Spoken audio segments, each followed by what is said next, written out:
బీపీకి షుగర్కి కీరా దోసను సాధారణంగా వాడుతుంటారు. కానీ నిజానికి కీరా దోసతో చాలా ఆరోగ్య ప్రయోజనాలు ఉన్నాయి. కీరా దోసలో 90% నీరే ఉంటుంది. దాంతోపాటు ఖనిజ లవణాలు కూడా చాలా ఎక్కువ. అందుకే ఒంట్లో నీటి శాతం తగ్గి డీహైడ్రేషన్కు గురైనప్పుడు వాటిని తక్షణం భర్తీ చేయడానికి కీరా దోస ముక్కలు తినడం ఉత్తమమైన మార్గం. కీరా దోసలో పొటాషియం శాతం చాలా ఎక్కువ. హై బీపీ ఉన్నవారు క్రమం తప్పకుండా దీన్ని తీసుకుంటే అది రక్తపోటును నియంత్రణలో ఉంచుతుంది. కీరా దోసలో పీచు శాతం చాలా ఎక్కువగా ఉండడం వల్ల అది దేహంలోకి చక్కెరను ఆలస్యంగా విడుదలయ్యేలా చేస్తుంది. కాబట్టి డయాబెటీస్ రోగులకు మేలు చేస్తుంది.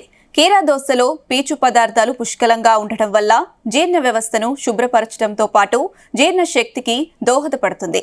మలబద్ధకాన్ని నివారిస్తుంది. కీరా దోసలో మేనిని నిగనిగలాడించేలా చేసేందుకు ఉపయోగపడే మెగ్నీషియం వంటి పోషకాలు చాలానే ఉంటాయి.